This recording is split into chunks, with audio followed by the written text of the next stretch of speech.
But look, what did it take for us to get to the point of an apology? We had to threaten a lawsuit, Jesse. And by the way, we're still entertaining it. We're talking to some of the best lawyers out there that are experts in this. And as you know, these things can be very complicated. There's a lot of facts and circumstances around it. But we're not going to let this go, because you should not be able to smear 5,000 high school and college kids and then just be able to walk away with it. And the reason they felt they needed to do that, Jesse, is because if they told their audience the truth, that when gas is the most expensive it's been, flights are super expensive, that 5,000 kids decided to spend a weekend in summer traveling across the country to go hear from conservative speakers, maybe the audience of The View would think twice about all of their ideas. That's why they felt so compelled to try to smear our wonderful summit this last weekend. Yeah, maybe you should get the lawyer that worked on that Covington Catholic school case. What was that, a $200 million settlement? I think, Charlie, you could use the money. And Charlie Kirk filing a $100 million lawsuit is many things: strategic, theatrical, and most of all, hilarious. Because nothing says wounded feelings quite like a 9-figure tantrum and a lawyer on speed dial. It's the legal equivalent of yelling, "I'm being silenced," through a megaphone while live streaming to 1 million followers. The lawsuit drips with performative outrage and thick-cut irony. But the real showstopper isn't the court filing itself. Premium grade. I mean, there was what do you call it, this Turning Point conference with all the smoke? What are they, smoking something down there?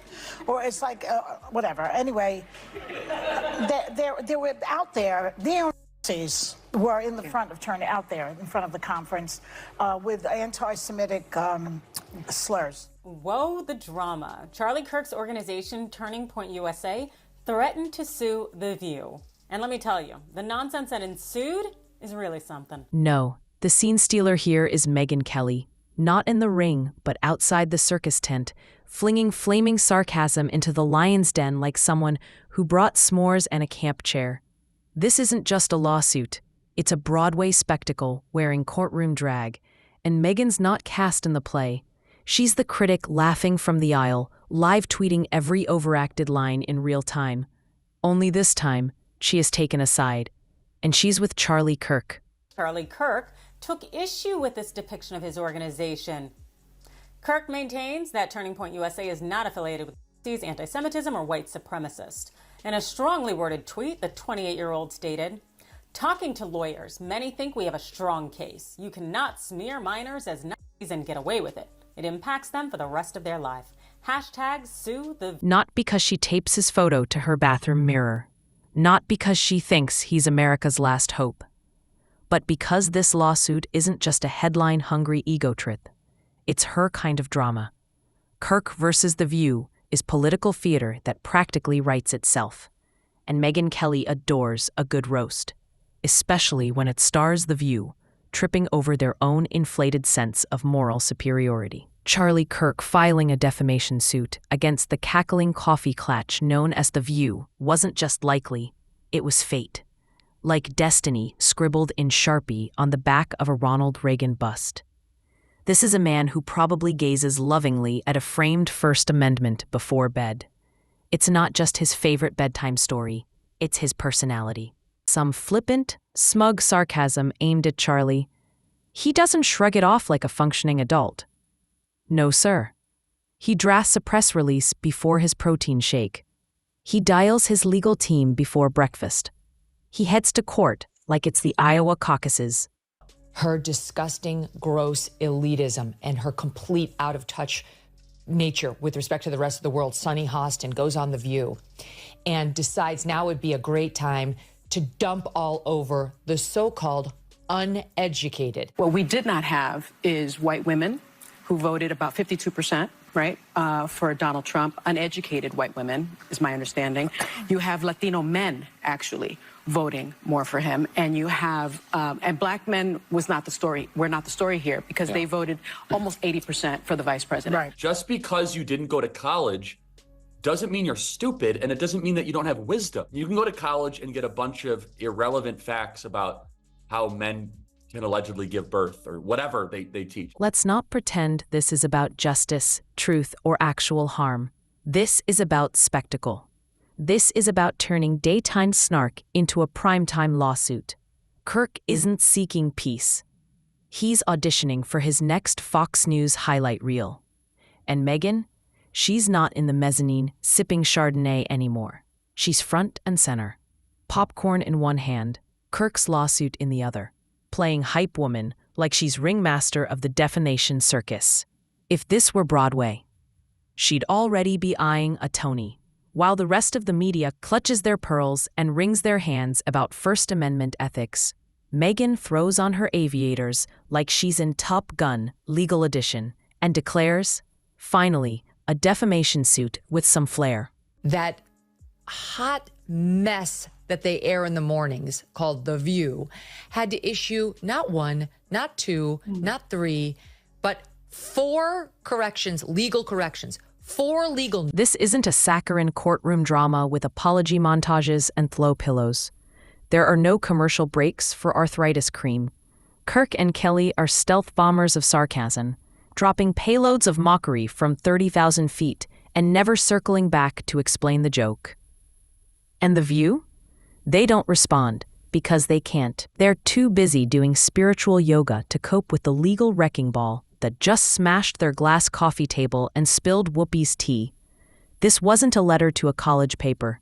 Kirk sued The View, the midday volcano of estrogen-fueled combat, where basic facts are often optional and sanctimony is always on the menu.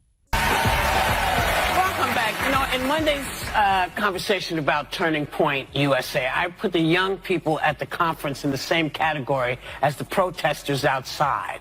And I don't like it when people make assumptions about me.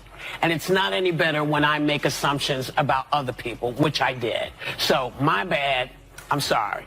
Okay. So, Not to mention what they did at that debate, where once again, they tried to fact check only one side, and then when their fact checks got fact checked, they cowered. They cowered in fear. I mean, this is a pattern with them. And Kirk? He saw that hot mess, that live-action caffeine-fueled TED Talk on dysfunction, and said, let's sue that. Like a man walking into a tornado with a lawsuit in one hand and extra butter popcorn in the other. Megyn's not lamenting the fall of civil discourse. She's pulling receipts and tossing gasoline. She's not just behind Kirk. She's spiritually aligned. This isn't about vindication. It's about revenge. Loud, theatrical, headline-worthy revenge.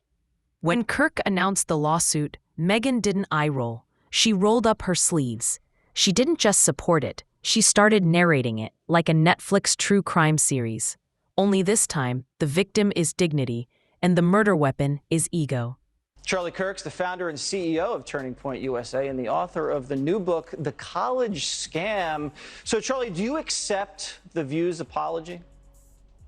I mean, regardless of whether or not I accept it, the question is, do our students accept it? That's really what's at heart here. They went after our 5,000 students at our event there of high school and college kids. And look, I get attacked all the time.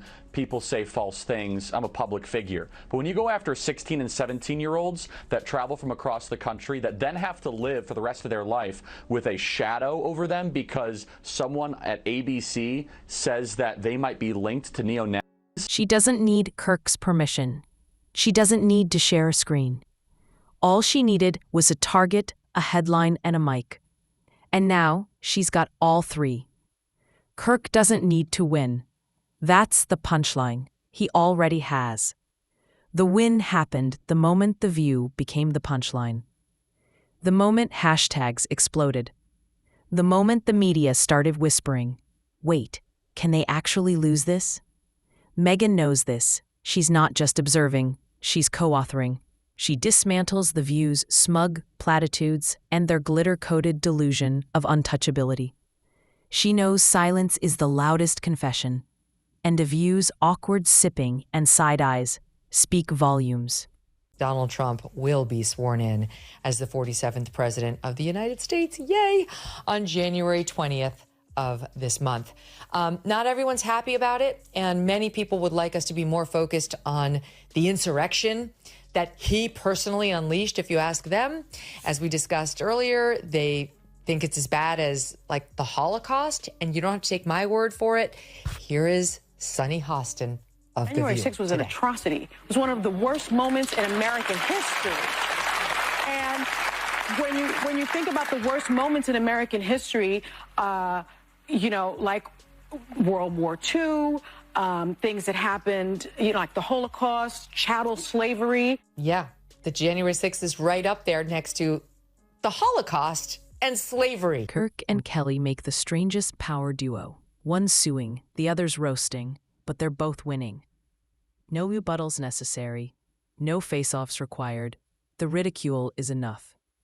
Megyn continues her masterclass in mockery, lampooning The View's shallow debates and faux empowerment with every new court filing. To her, The View isn't thought leadership, it's reality TV with worse lighting and less self-awareness. And now they've got a real plot twist, an actual lawsuit, real stakes, and an audience eating up every second.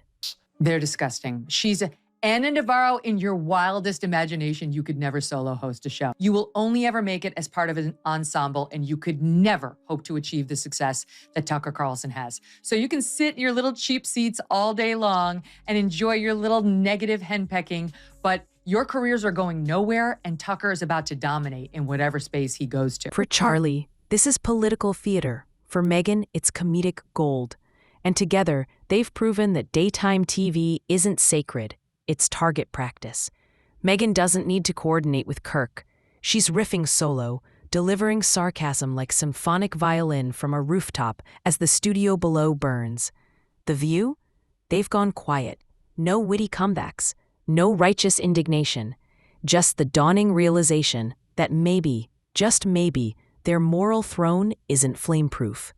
Meanwhile, Megyn's still sipping coffee, still laughing, still tossing tomatoes from the balcony like a Shakespearean critic sick of bad acting. This isn't about who wins the case. It's about who owns the story. And right now, Charlie and Megyn are co-writing a chapter called How to Sue a Talk Show and Steal the Spotlight. No apologies, no compromises, just 2 mics, endless sarcasm, and 0 regrets. And then you get this little lecture from, forgive me, those bitches over at The View. I'm a Christian girl. When something like this happens to you, like this assassination attempt, and you say something like God was watching me, that is a very unchristian thing to say because it's very narcissistic. What? Well, God was watching me and not watching them. There's something very disturbing. Not what he said. I should have pulled the plug on that mic yesterday. That's obnoxious. I don't know what church she goes to. That is how people of faith talk, and the intimation is never, he was looking out for me, but not those monsters. Right. It's no. We got more of it from Anna Navarro on The View. Listen to this person. The Hunter Biden story, the scandal, the this, the that, it's also the story of a father's love. And Joe Biden has never and will never give up on his son Hunter, and will never treat him lesser than. And so he is a father first. Take it or leave it. Yes, serving on Ukrainian natural gas boards, smoking with prostitutes and throwing guns into school zones. There, but for the grace of God, go I. Are you kidding me? But he shows up at